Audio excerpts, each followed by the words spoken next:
আমার লাইফের একটা কষ্টের কথা বলবো তোমাদেরকে। দুটো পা দেখেছো? সারা জীবন কাজ করতে করতে এত পায়ের ব্যথা, রোজ সকাল হলে আমাকে সেই কাজে আসতো।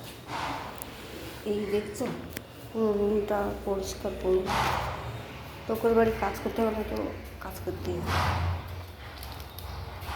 এই দেখো, সব রুম পরিষ্কার করবো একা একা।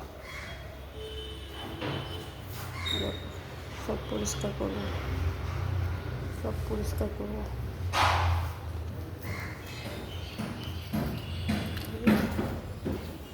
সব পরিষ্কার করবো।